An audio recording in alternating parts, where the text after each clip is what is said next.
सबके सब आ जाओ। देखो भाई बैक टू द क्वेश्चन कर रहे हैं दोबारा हम। अब क्वेश्चन नंबर 15 इंपॉर्टेंट क्वेश्चन में से एक अच्छा सा क्वेश्चन है और सबको पता है कि भाई साहब इस क्वेश्चन में रिलेशन लगना है सीधे सीधे। ठीक है, स्टार्ट कर रहा हूँ, बाकी बच्चे ज्वाइन कर लेंगे अपना धीरे धीरे। देखो भाई क्वेश्चन नंबर 15 का कह रहा हूँ निहारिका, वो कह रहा हो कि the electric potential V, potential की बात कर रहे हैं, और as the function of distance is shown in the figure. Graph में वोल्टेज और एक्स का ग्राफ दे रखा है, पूछा क्या कहते हैं graph of the magnitude of electric field intensity. Electric field intensity distance के साथ कैसा बनेगा ये बताओ। तो पहले तो मुझे बताओ कि इलेक्ट्रिक फील्ड और पोटेंशियल में कोई फॉर्मूला पढ़े रहे। अभी सपना ने फॉर्मूला कमेंट करके बताया था कि E इजकल टू में सबको पता है माइनस के dv बाई डी आर होता है भाई। dv बाई डी आर कह दो, dv बाई डी एक्स कह दो, बात तो बराबर ही है। तो ये वाला फॉर्मूला हमने पढ़ रखा है। अब जब पोटेंशियल इंक्रीज हो रहा है तो इलेक्ट्रिक फील्ड घटेगा और नीचे की तरफ ग्राफ जाएगा उसका, क्योंकि माइनस लगा हुआ है ना। और जहां पे कांस्टेंट है वहां पे पोटेंशियल हो जाएगा 0, और जहां पे घट रहा है वहां पे पॉजिटिव में आ जाएगा। और इसको एक और तरीके से कर सकते थे। अगर आपने 11th क्लास में पढ़ा होगा कि ग्राफ में हमेशा मैक्सिमम दो ही चीज निकालते हैं, कोई सा भी ग्राफ क्यों ना आ जाए, ग्राफ में हमेशा मोस्ट ऑफ द टाइम सिर्फ दो ही चीज निकाली जाती है। पहला निकाला जाता है स्लोप और दूसरा निकाला जाता है एरिया, राइट। कैसे पता चलेगा? अगर फॉर्मूला आपका डिवाइड में बन रहा है, y अपॉन में x बन रहा है, तो आप हमेशा स्लोप निकालोगे। और अगर फॉर्मूला आपका मल्टीप्लाई में बन रहा है y इंटू में x एक्सिस, तो आप एरिया निकालोगे। ऐसा करके हमें नॉर्मली याद रखना चाहिए हर एक के लिए, ये इजी कॉन्सेप्ट होता है समझने के लिए। अब मेरा फॉर्मूला जो है निहारिका, देखो सपना हमारा जो फॉर्मूला है वो डिवाइड में है, डिवाइड मतलब स्लोप देखेंगे हम, लेकिन फॉर्मूला माइनस में है। तो स्टार्टिंग में स्लोप पॉजिटिव है, फिर स्लोप 0 हो गया है और फिर स्लोप नेगेटिव हो गया है। ये तो पता है ना सबको, अगर पैरेलल हो जाए तो स्लोप 0 हो जाता है, y2 माइनस y1 करेंगे तो 0 आ जाएगा। तो इसके हिसाब से जो हमारा ग्राफ जाना चाहिए वो सबसे वेरी फर्स्ट ग्राफ, पहला ग्राफ जाएगा, क्योंकि 0 से लेके 2 तक एक फिक्स स्लोप होगा, जो कि आप कैसे निकालोगे? अगर यहाँ पे y एक्सिस में दे रखा होता तो मैं स्लोप निकालता, स्लोप निकाला जाता y2 माइनस y1 अपॉन में x2 माइनस x1 करके, लेकिन निकालना नहीं है, अंदाजन बताना है। इसीलिए हम बताएंगे कि देखो भाई 0 से लेकर 2 तक में ग्राफ पॉजिटिव में है, इसलिए हम नेगेटिव वाला लेंगे, नीचे की तरफ जाना चाहिए। क्यों? क्योंकि हमारे फॉर्मूले में माइनस था।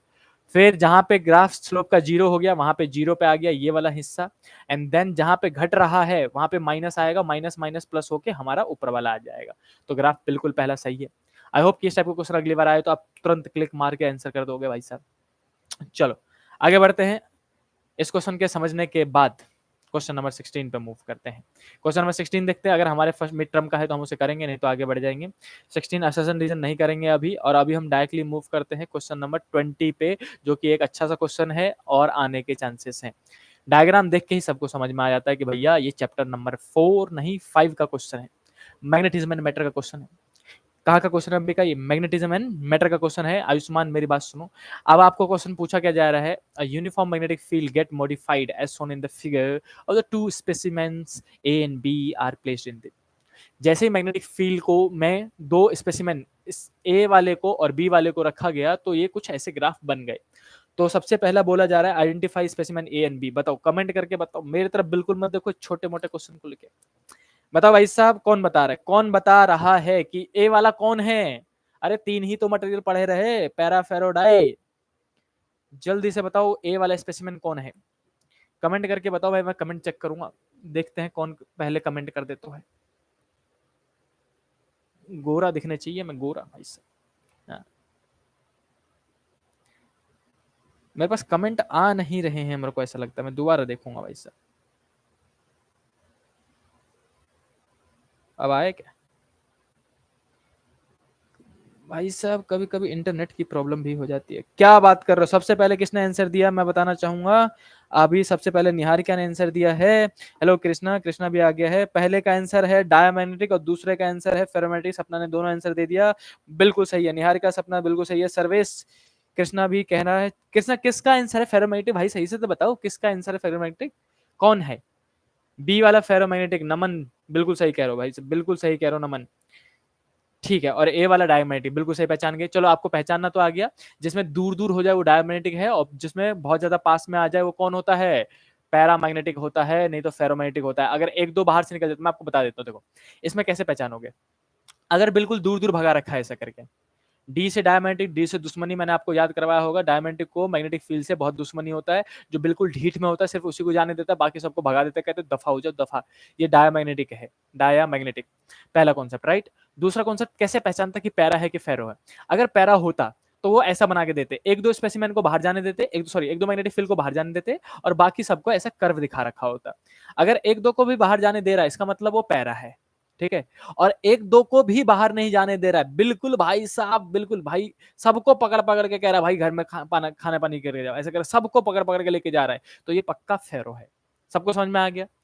अब ये हो गया पहला तो आइडेंटिफिकेशन। दूसरा क्वेश्चन बहुत इंपॉर्टेंट है इसका। दूसरा क्वेश्चन क्या कहना चाह रहा है, अब ये क्वेश्चन बच्चों ने पढ़ा ही नहीं होता। देखो, how is the para magnetic susceptibility of the specimen A differ from specimen B. बताओ मैग्नेटिक ससेप्टिबिलिटी पे क्या फर्क पड़ता है, मतलब स्पेसिमेन ए का यानी कि डायमैग्नेटिक का और स्पेसिमेन बी का यानी कि फेरोमैग्नेटिक का ससेप्टिबिलिटी कैसे अंतर में है। तो इसका बहुत सटीक आंसर बताऊं जो एनसीईआरटी में छपा हुआ है। इसका सटीक आंसर ये है कि मैं आपको तीनों का बता देता हूं। यहाँ पे अगर वो डायमैग्नेटिक है तो डायमैग्नेटिक ससेप्टिबिलिटी को हम जाई से डिनोट करते हैं। मैं थोड़ा सा इसे स्लाइड करके फिर थोड़ा डिटेल में बताता हूँ। रुक जाओ, हम यहाँ पे डिटेल में बताएंगे थोड़ा सा, ठीक है। मेरी बात सुनो, अगर मैं आपसे कहूं कि हमारे पास डायमैग्नेटिक है, पहला था डायमैग्नेटिक, दूसरा था फेरोमैग्नेटिक और सॉरी पैरामैग्नेटिक और तीसरा था फेरोमैग्नेटिक, है ना। इसको मिटा दूं, कई बार जगह ही नहीं बन रही होती है यहाँ पे। देखो, ससेप्टिबिलिटी मतलब होता है जाई। ससेप्टिबिलिटी मतलब क्या होता है, जाई ऐसे करके डिनोट करते हैं उसको, है ना। तो जो डायमैग्नेटिक का ससेप्टिबिलिटी है वो इंडिपेंडेंट ऑफ टेम्परेचर होता है, टेम्परेचर पे डिपेंड नहीं करता है। इंडिपेंडेंट ऑफ टेम्परेचर, मैं ऐसे क्रॉस लगा देता हूँ, समझ जाना पहले का, ठीक। दूसरे का अगर मैं बात करूं, यहाँ पे इसको मिटा दिया, इसको मिटा दिया। दूसरे की मैं बात करूं पैरामैग्नेटिक का, पैरामैग्नेटिक का जो ससेप्टिबिलिटी है वो इनवर्सली प्रोपोर्शनल टू टेम्परेचर होता है। यानी कि टेम्परेचर को बढ़ाओगे ससेप्टिबिलिटी घट जाएगी, टेम्परेचर घटाओगे ससेप्टिबिलिटी बढ़ जाएगी, किसके में, पैरा में।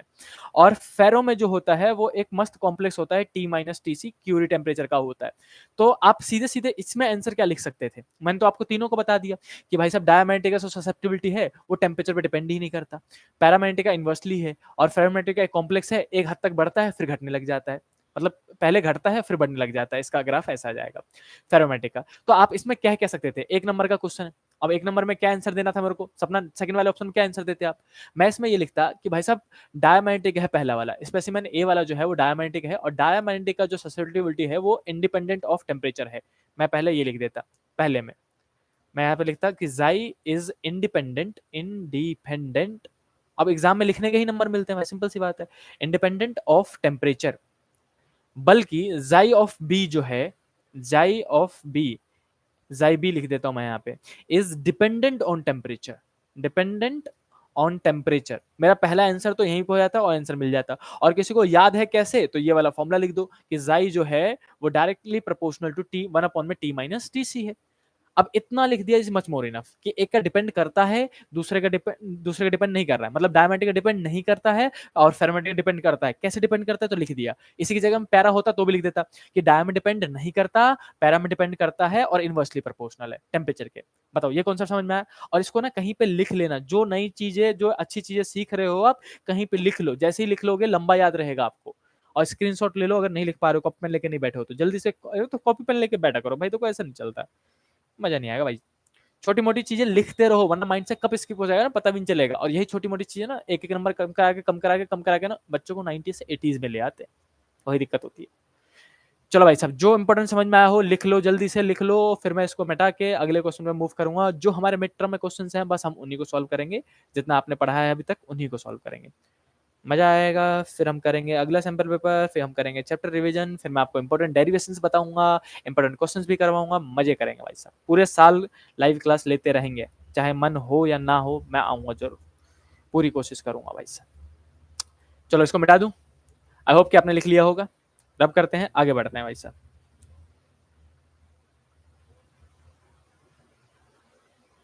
निहारिका कुछ कहना चाहती है, भैया एनसीईआरटी में नेगेटिव और के नीचे क्या है, पॉजिटिव करके दिया है।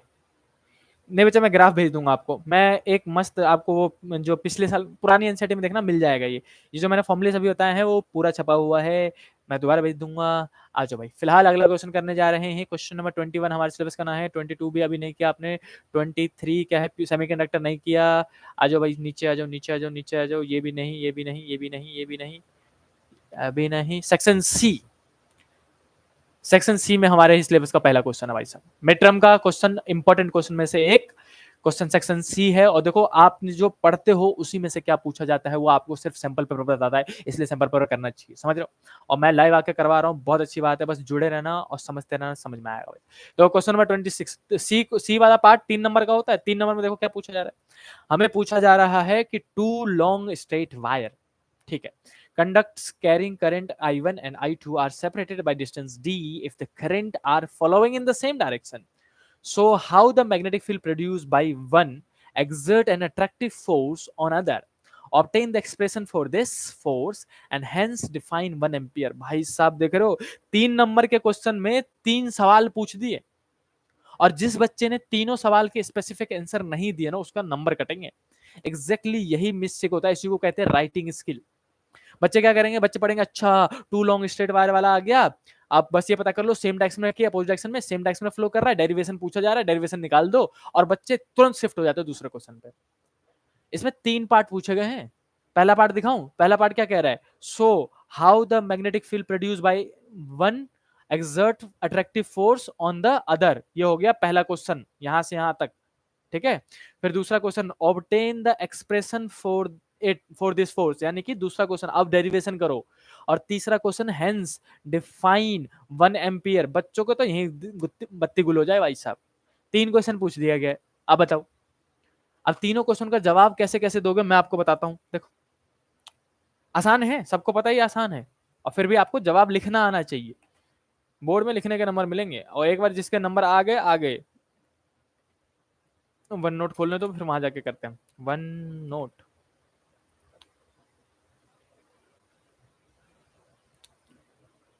चलो भाई आ जाओ, अब आप साइलेंट हो जाओ। देखो हमसे सवाल क्या क्या पूछा गया था, हमारा क्वेश्चन था अच्छा सा, उसमें कह रहा है टू स्ट्रेट वायर है, ठीक है, मैं इसके ले लेता हूँ। देखो टू स्ट्रेट वायर है, दोनों में करंट फ्लो कर रहा है सेम डायरेक्शन में, क्वेश्चन मैंने आपको पढ़वा दिया था। एक में करंट है I1, एक में करंट है I2, और दोनों के बीच की दूरी कितनी है बच्चों, D, ऐसे करके। एंड नाउ निहार का सबसे पहला क्वेश्चन क्या था कि वो कह रहे थे शो करो कि कैसे एक का मैग्नेटिक फील्ड दूसरे पे अट्रैक्टिव फोर्स लगा रहा है। So how once magnetic field, once B मतलब magnetic field, once magnetic field attract other wire, ऐसे करके लिखा हुआ था, ठीक है। इस क्वेश्चन का मुझे जवाब लिख के देना पड़ेगा, क्योंकि उनके आंसर की में ऐसा कुछ लिखा होगा एक दो लाइन, और जिसके मुझे बताना पड़ेगा। तो हम क्या बोलेंगे यहाँ पे, क्या क्या बताएंगे, हम बताएंगे कि मान लो पहला वायर है और ये दूसरा वायर है। The magnetic field produce by the first wire on second wire. पहले वायर क्या करेगा, मैग्नेटिक फील्ड बनाएगा दूसरे वायर पे, है ना। किधर की ओर बनाएगा, आपको राइट हैंड थंब रूल पता ही है, ये अंगूठा मतलब करंट, और ये चारों उंगलियां मतलब मैग्नेटिक फील्ड। तो हम बोलेंगे कि जो फर्स्ट वायर है वो अंदर की तरफ मैग्नेटिक फील्ड बना रहा है, इसलिए हम क्रॉस बना देंगे ऐसा करके, राइट। अब तो पहला इसमें 2 ही पॉइंट लिखने हैं। पहला पॉइंट ये कि फर्स्ट वायर या फिर I1 ऐसे करके, सिर्फ फर्स्ट वायर की जगह में आप I1 लिख सकते हो, मैं यहां पे लिख दूंगा I1 produce magnetic field, B लिख रहा हूं मैं, आप पूरा इंग्लिश में लिखोगे मैग्नेटिक फील्ड एट I2, या फिर सेकंड वायर मैं यहां पे लिख देता हूं, second wire into the plane, अंदर की तरफ बना रहा है। अब ये कहां से निकाला, according to right hand thumb rule, according to लिखना है। ये पता बताना भी चाहिए कि according to right hand thumb rule लगा है, क्योंकि उनके पास हो सकता है ये लॉ लिखा हो, थंब रूल हमने लिखा है, ठीक है। अब इसके बाद दूसरा पॉइंट इसी में क्या लिखना है, हम इसी में लिखेंगे अंबिका कि फोर्स कैसे लगाते हैं, फोर्स कैसे निकालते हैं, लेफ्ट हैंड रूल से, फ्लेमिंग लेफ्ट हैंड रूल। तो हम इसमें लिखेंगे according to Fleming left hand rule, Fleming left hand rule. बस ये इस वाले क्वेश्चन में ये 2 नाम सुनना चाहते थे, Fleming right hand thumb rule और यहाँ पे फ्लेमिंग लेफ्ट हैंड रूल, ये नाम सुनना चाहते थे वो। तो according to Fleming left hand rule मुझे पता है कि जो मेरा ऐसे करके डायग्राम है, ये वाला डायग्राम आप बना के बता दोगे कि ये हमारा होता है F मतलब फोर्स, ये हमारा होता है एफ बी मतलब मैग्नेटिक फील्ड, ऐसे करके लिख दिया मैग्नेटिक फील्ड, एंड ये वाला है हमारा I करंट, CURRENT करंट, ऐसे करके लिख दिया ब्रैकेट में। अब इतना आपने लिख दिया तो उसके में ही उनका आंसर हो गया भाई। कि हाँ अब जो है फ्लैम बच्चा लेफ्ट हैंड रूल लगाएगा, पहले मैग्नेटिक फील्ड को अंदर की तरफ दिखाएगा, करंट ऊपर की तरफ है, तो जो फोर्स लगेगा वो अट्रैक्टिव फोर्स लग जाएगा। ऐसे करके हमने फोर्स दिखा दिया, राइट।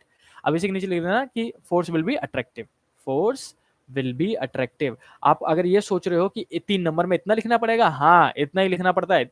3 नंबर और 5 नंबर में तो लिखोगे, और किस में लिखने होगे? बच्चे भर रहे होते 2 नंबर वाले क्वेश्चन में 4-4 लाइन, 6-6 लाइन, 8-8 लाइन। भाई 2 नंबर में अगर आप 2 लाइन भी लिखोगे तब भी नंबर मिलेंगे, लेकिन 5 नंबर और 3 नंबर वाले आपने भर भर के कंटेंट नहीं लिखा ना, नंबर नहीं मिलेंगे। पूरा भर भर के कंटेंट, सारे इमोशन, सारी फिजिक्स जो पूरे साल पढ़ी होती है आपने, वो आपको 3 नंबर और 5 नंबर में ही निकालने हैं, बाकी जगह ज्ञान नहीं। पर बच्चे तो एमसीक्यू पहले पता है 1 मार्क्स क्वेश्चन हुआ करता था, अब तो एमसीक्यू आ गए, पहले 1 मार्क्स क्वेश्चन होता है। बच्चे 1 मार्क्स क्वेश्चन में जहां पे 1 वर्ड या फिर 1 लाइन में आंसर पूरा नंबर मिल सकता है, वहां पे 4 लाइन लिख के आ रहे टाइम वेस्ट करके। भाई भर भर के सिर्फ 3 नंबर में और 5 नंबर में लिखना है, ताकि नंबर ना कटे वहां पे। रेडी, याद रखना। चलो अब इसी के नीचे क्या करूंगा मैं, पहला पार्ट का आंसर तो दे दिया, अब मुझे दूसरा पार्ट में क्या था कि इस फोर्स को निकालो, तो मुझे फोर्स का डेरिवेशन भी करना पड़ेगा। डेरिवेशन करना आई होप कि आपको सबको आता होगा, नहीं आता है भाई साहब रट लो, पैरेलल फोर्स का डेरिवेशन बहुत बार पूछा गया है, 2 पैरेलल वायर के बीच में, जहां पे फोर्स का फॉर्मूला अभी मैं बिल्कुल नहीं करवा रहा, टाइम जाएगा।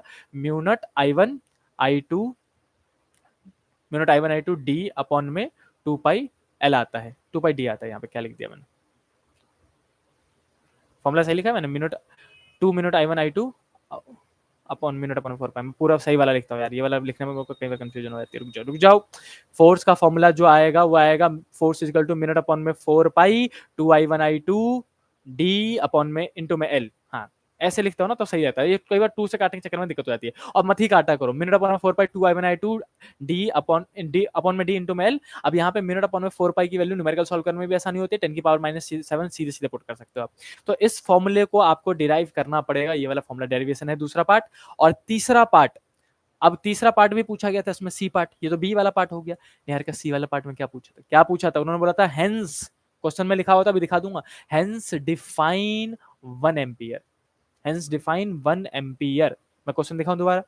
अब ये क्वेश्चन बच्चे हर बार छोड़ के आएंगे और सबके आधे नंबर करते हैं ऑलमोस्ट। मैं आपको दिखाता हूं क्वेश्चन, ये रहा। अब क्वेश्चन आपके स्क्रीन पे है, देखो क्वेश्चन का ये वाला लास्ट वाला लाइन पढ़ो, क्या कह रहा था, हेंस डिफाइन 1 एम्पियर, 1 एम्पियर को डिफाइन करो। अब बच्चे उल जलूल जिस मर्जी फॉर्मूले से डिफाइन कर देते हैं, कई बार बच्चे ओम्स लॉ लेके चले जाते हैं, V equal to I R, I equal to में V अपॉन में R, यानी कि 1 वोल्ट अपॉन में 1 ओम इजकल टू 1 एम्पियर। कुछ बच्चों को तो यहाँ भी दिमाग नहीं चलता है कि ये भी लिख दूं कम से कम, टीचर की मर्जी है, चलो खुश होकर क्या पता नंबर ही दे दे, लेकिन आपको यहां से डिफाइन नहीं करना है। जब भी ऐसे किसी क्वेश्चन में आपको 1 एम्पियर 1 वोल्ट या फिर 1 ओम को डिफाइन करने के लिए आए, तो याद रखना जिस क्वेश्चन को पूछा गया है उसी क्वेश्चन के संदर्भ में आंसर देना पड़ेगा आपको। वो मैं बताता हूँ कैसे करना है। बच्चे यहाँ पे पक्का आधे नंबर कटवा के आते हैं, मोस्ट ऑफ द बच्चे आधे नंबर कटवा के आते हैं, बच्चों को पता ही नहीं चलता नंबर कहाँ कट जाते हैं भाई साहब। अब मैं आपको वापस लेके चलता हूँ वन नोट पे, अब वहां देखो मैं बताता हूँ 1 एम्पियर कैसे डिफाइन करोगे। 1 एम्पियर को डिफाइन करना है, आपने जो फॉर्मूला डिराइव करा है उस फॉर्मूले से, इस वाले फॉर्मूले की मदद से, जिसको मैं पीला पीला भी कर रहा हूँ हाईलाइट। इससे कैसे करोगे आप, फिलहाल अब मान लो I1 बराबर I2 इजकल टू में I, तो क्या ये फॉर्मूला F इजकल टू में ऐसा बन जाएगा, म्यू नॉट अपॉन में 4 पाई 2 I1 इंटू में I2 की जगह में I स्क्वायर हो जाएगा, D और इंटू में L हो जाएगा। सही बात है। अब यहां से I निकाल लो, पहले यहां से I निकालो और फिर उसको डिफाइन करो इसी फॉर्मूले से। तो मैं क्या लिखूंगा, सब कुछ को इधर भेज दूंगा, देखो 4 पाई अपॉन में म्यू नॉट, 2 जाएगा डिवाइड में, L भी जाएगा डिवाइड में, D जाएगा ऊपर, ऊपर रहेगा फोर्स इजकल टू में I बनेगा, I का स्क्वायर, राइट। ये फॉर्मूला बना। अब इन सब का रूट लगा दो तो बन जाएगा I, और यहीं से आपको डिफाइन करना पड़ेगा I को, I इजकल टू में under root mu not upon में, सॉरी 4 पाई था ऊपर में, एक मिनट, ऊपर में क्या था 4 पाई, मैंने बस I निकाला वहां से, 4 पाई 2 म्यू नोट को आगे लिख दिया, और D ऊपर में है, L ऊपर में नीचे में है, और यहाँ पे F आ जाएगा। अब इसको डिफाइन कैसे करोगे, देखो D मतलब डिस्टेंस है, L मतलब लेंथ है, इनडायरेक्टली ये कट ही जाएगा। अब मुझे बचा क्या, ये पूरा कांस्टेंट है, यानी कि करंट को यहाँ से डिफाइन किया जा सकता है रूट अंडर फोर्स। तो आप ये कह सकते हो कि current can be defined as 1 newton of force, या फिर पूरे को लेकर डिफाइन करना ज्यादा बेहतर रहेगा। मैं आपको बता दूं क्या लिखता है मैं आपको यहाँ से, ये बकार बहुत लेंथी क्वेश्चन हो गया, सही बात है, एक मिनट। अब मैं इसको डिफाइन कैसे करता है, 3 वर्ड को लेके मिनिमम, और सही आंसर यही है, मैं सच्ची बता रहा हूँ, ये नहीं लिख के आता ना नंबर कट जाता आपका। करंट को कैसे लिखोगे, आप लिखोगे कि it is the current can be defined as the square root of 1 meter of distance between two wire having length of wire is 1 meter and force is 1 Newton. सबको 1 1 1 1 कर दो, बस इंग्लिश में लिखना है कि मैं डिस्टेंस कितना ले रहा हूं दो वायर के बीच में 1 मीटर, लेंथ कितनी ले रहा हूं सामने वाले वायर की 1 मीटर, और फोर्स कितना लग रहा है 1 न्यूटन। उस वक्त जो करंट होगा वो 1 एम्पियर कहलाएगा। इसी को आपको इंग्लिश में लिखना पड़ेगा। मैं जनरली बता रहा हूँ, इस टाइप के क्वेश्चन पेपर ना सीबीएसई बना सकती है, इस पर बिल्कुल भरोसा मत करना, क्योंकि पिछले 2 साल से जो पेपर बन रहा है ना, बच्चों को आता ही पता नहीं लग रहा है लिखना क्या है, लिखना क्या है। मतलब ये मान लो कि 100 बच्चों में से मुश्किल से 8-9 बच्चे 90 क्रॉस कर रहे हैं, 95 क्रॉस कर रहे हैं, बाकी सारे 82, 88, 87 में, और उनको पता नहीं चला 10-12 नंबर कट कहाँ जा रहे हैं भाई। छोटी छोटी में, और छोटी छोटी में ऐसी चीजें फंसा रखी उन्होंने, जो ये मैं बता रहा हूँ आपको। अब इसी फॉर्मूले से करंट निकाल के डिफाइन करना था कि भाई 1 एम्पियर क्या होगा, 1 ampere will be the current when there is force between two parallel wire of 1 newton having distance 1 metre and having length 1 metre. ये तीनों को आप 1 1 मीटर करना था ये, क्योंकि ये तो कांस्टेंट है, इसको लिखना ही नहीं था। अब इस टाइप के क्वेश्चन बताओ, जो बस हमने सुना ही नहीं हो, कभी सोच भी पाएगा लिखना है? जिस भी फॉर्मूले में पूछा जाए 1 एम्पियर को डिफाइन करो, उसी फॉर्मूले से करंट निकालो या फिर उसी फॉर्मूले से वोल्टेज निकालो और वहीं से डिफाइन करो। अब मुझे बताओ क्या ये कॉन्सेप्ट समझ में आया? जल्दी से बताओ मेरे को, हाँ या ना कमेंट करके बताओ भाई साहब। मैं वापस क्वेश्चन पे आता हूं, जब तक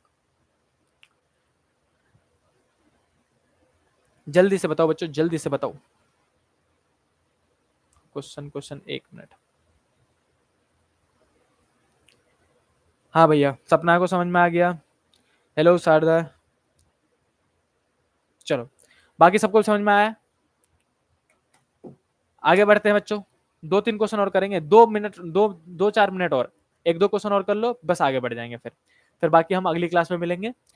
और ऐसे ही करके 4-5 क्वेश्चन भी आप डेली समझ लेते हो, you will come to know कि what is going to be asked in your exam. Simple सी बात है, आपके एग्जाम में क्या पूछा जाएगा ये भी पता होना चाहिए, पता थ्योरी रटते चले गए और नंबर आएंगे नहीं बाद में। फिर देखो ये वाला क्वेश्चन, 27वां क्वेश्चन, देखो कितना अच्छा क्वेश्चन बना रखा है।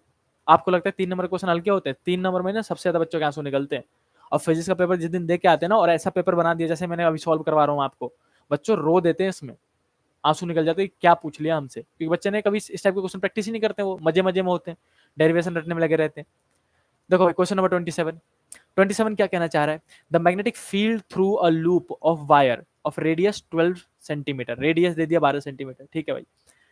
उसके बाद क्या कह रहा है कि रेजिस्टेंस है 8.5, ठीक है भाई, चेंज विद द टाइम वगैरह वगैरह, the magnetic field perpendicular to the loop, ठीक है, calculate the current induce in the loop and shown in the figure graph वगैरह वगैरह। अब देखो 3 चीजें मुझे दिख रही है, मैं एक और क्वेश्चन रीड करता तो मुझे क्या समझ में आता है कि रेडियस दे रखा 12 सेंटीमीटर, उसको मीटर में कन्वर्ट करना पड़ेगा, दूसरा रेजिस्टेंस दे रखा है 8.5 ओम, और तीसरा ये ग्राफ दे रखा है किसका, बी मतलब मैग्नेटिक फील्ड और टी मतलब टाइम, बी वर्सेस टी का। अब मुझे पूछा क्या गया है, मैं ये फाइंड करने की कोशिश करता, calculate the induce current, last line पढ़ रहे हो, इंड्यूस करंट आई निकाल के दो मेरे को, आई निकाल के दो, एंड दूसरा पार्ट भी है प्लॉट द ग्राफ। भाई साहब 3 नंबर का क्वेश्चन में देखो प्लॉट द ग्राफ भी है, ग्राफ भी बनाओ किसका, करंट वर्सेस टाइम का, और करंट निकाल के भी दो, calculate the current and plot the graph, ये रहा। अब ये क्वेश्चन आपको देखने में हल्का लग रहा है कहीं से भी? 3 नंबर का क्वेश्चन है, और बोर्ड का पेपर भरते हैं ना 2 सीट भर जाता है इतने में भाई साहब, एक इधर का एक इधर का, समझ रहे हो? अभी मैं इसको करवाता हूँ, देखो मैं इस क्वेश्चन को कॉपी पेस्ट कर लेता हूँ और आपको लेके चलता हूँ वन टैप पे। अरे यार क्वेश्चन कॉपी होगा बस, ये कॉपी तो हो ही नहीं रहा। चलो मैं वहीं यहीं पे वन टैप खोल लेता हूँ, यहीं पे साइड में सॉल्व कर लेंगे, रुक जाओ।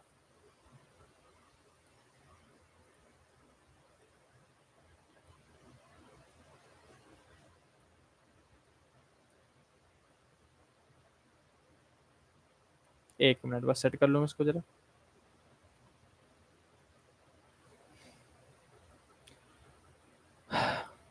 देखो भाई इसी में यही क्वेश्चन करवा रहा हूँ आपको, ठीक है, यहीं से देखते रहना। अब अकॉर्डिंग टू द क्वेश्चन मैं गिवन लिख रहा हूँ यहाँ पे, आई होप की साइड में सबको दिख रहा होगा।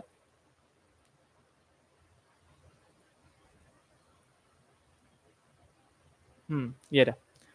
अब देखो सबसे पहले लिखना स्टार्ट करता हूं मैं, रेजिस्टेंस, रेजिस्टेंस कितना देखा बच्चों, 12 सेंटीमीटर, सेंटीमीटर को मीटर में कन्वर्ट कर दो, सोचना भी बिल्कुल मत, ऐसा यूनिट में काम करना पड़ता है पूरे बोर्ड में, 12 into 10⁻² metre.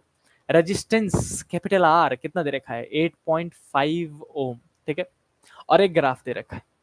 According to this question, सपना मेरी बात सुनो, देखो बच्चा, अब मुझे निकालना क्या है, करंट। करंट निकालने के लिए अब ये किस चैप्टर का क्वेश्चन है, पहले तो मुझे ये कमेंट करके बताओ जितने बच्चे कनेक्ट है, ये किस चैप्टर का क्वेश्चन है, किस चैप्टर का क्वेश्चन है। फास्ट फॉरवर्ड करके आगे आ जाया करो भाई, अगर एडवेड आ जाए तो फास्ट फॉरवर्ड करके आगे आ जाया करो। अब मुझे बताओ किस चैप्टर का क्वेश्चन है। ये है चैप्टर नंबर 6 ईएमआई का क्वेश्चन। किसका क्वेश्चन है, chapter number 6 EMI, electromagnetic induction का क्वेश्चन है। और इंडक्शन में सीधे सीधे सबसे पहले फैराडे साहब आते हैं।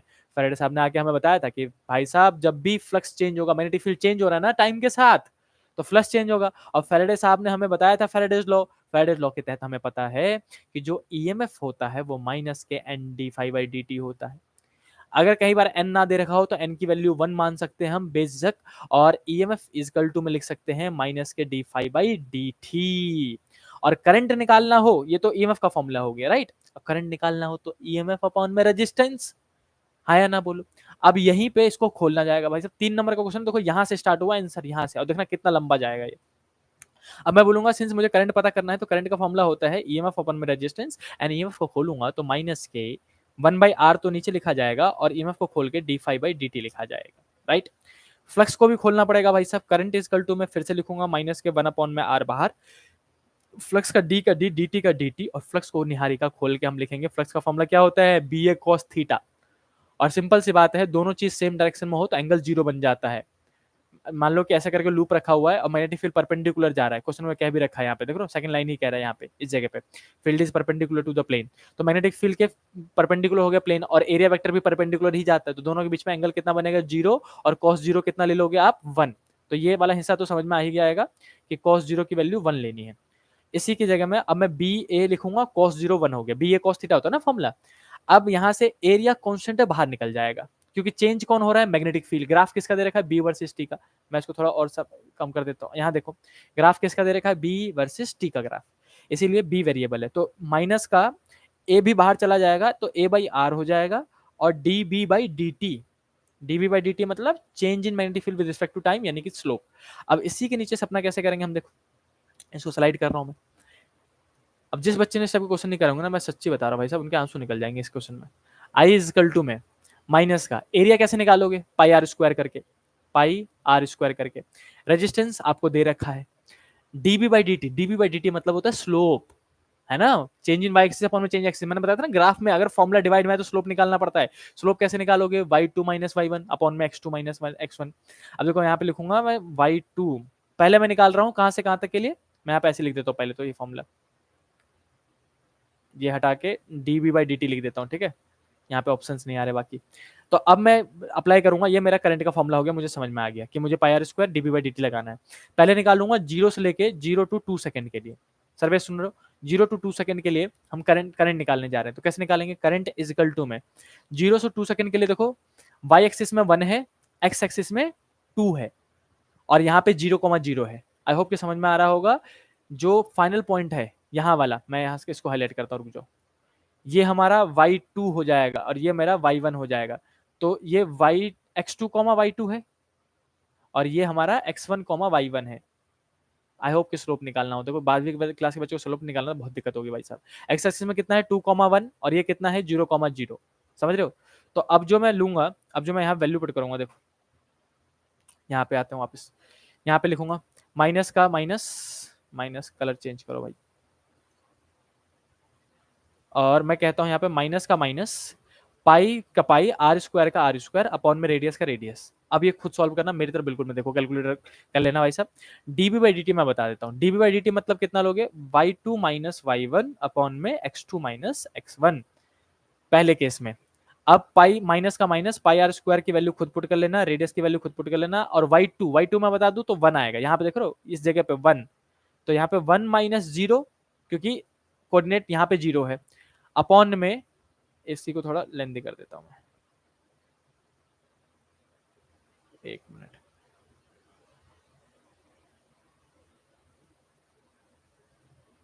यहाँ पे आएगा 1 माइनस 0 अपॉन में 2 माइनस 0, एक्स एक्सिस में 2 माइनस 0, और इस पूरे को सॉल्व करोगे तो आपका पहला करंट निकल जाएगा माइनस का पाई आर स्क्वायर अपॉन में आर, और इनटू में 1 माइनस 0 1 और अपॉन में 2।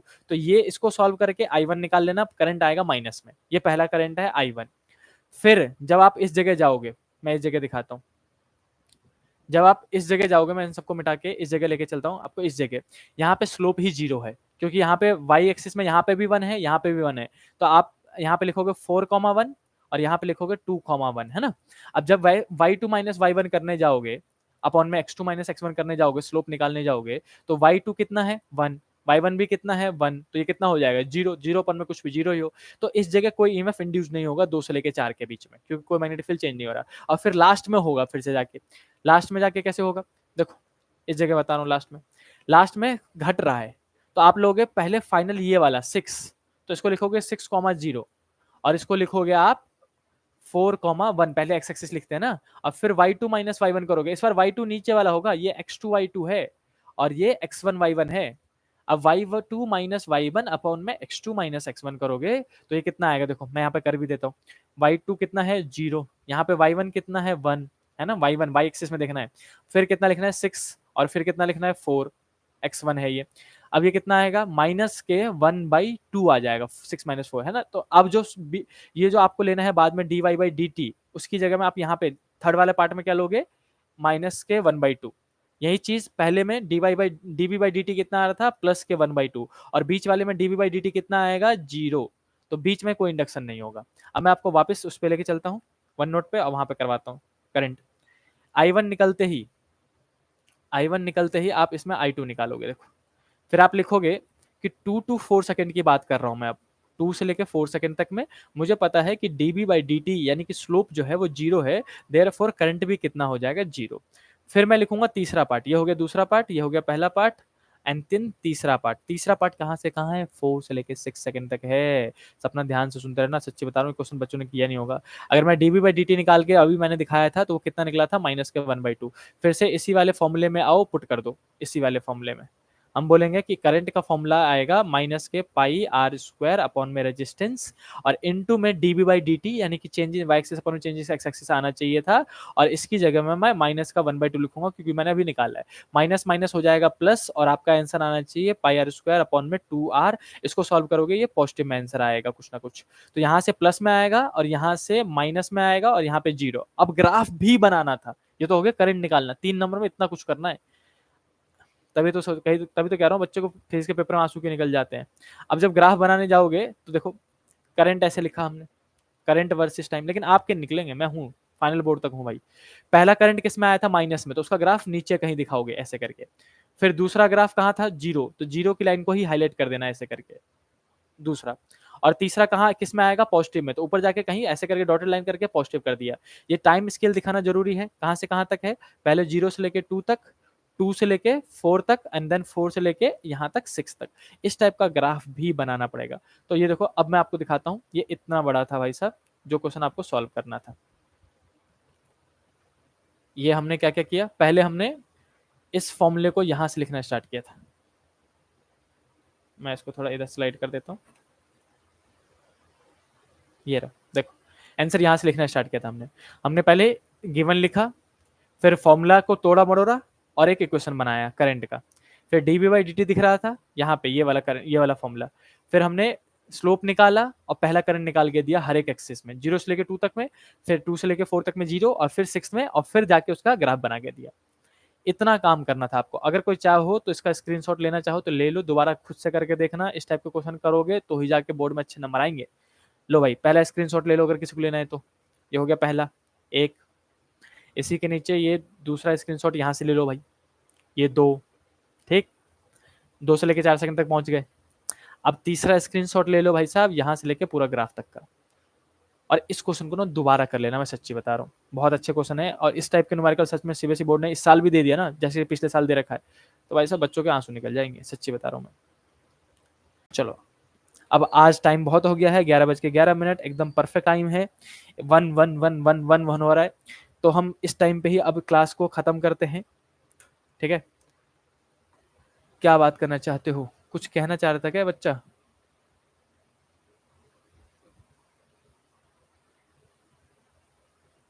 चलो छोड़ो, ठीक है भाई साहब,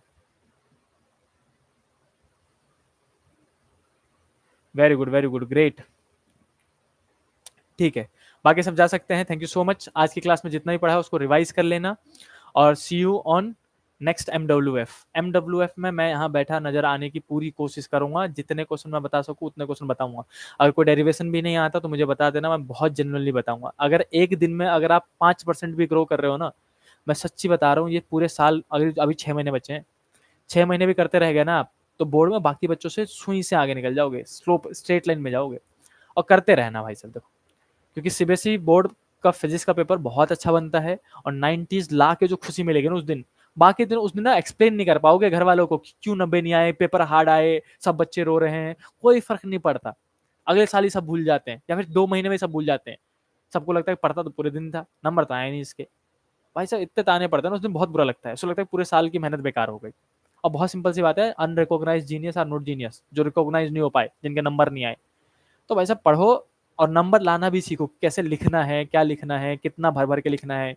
मैंने बताया ना अभी 3 नंबर के देखो क्वेश्चन कितने अच्छे अच्छे बन रहे हैं। इतना भर भर के लिखना पड़ रहा है, 3 नंबर और 5 नंबर में ही लिखना होता है। बाकी नंबर में तो भाई साहब वन शॉट में निकालो जल्दी जल्दी। तो क्लास लेते रहना लाइव, जब भी दिखे, ज़्यादा दिक्कत नहीं है, 40 मिनट की क्लास लेंगे और मजे करेंगे। ठीक है, चलो आज के लिए इतना ही। Ta ta bye bye, see you. सब जा सकते हैं। Bye bye bye bye bye bye.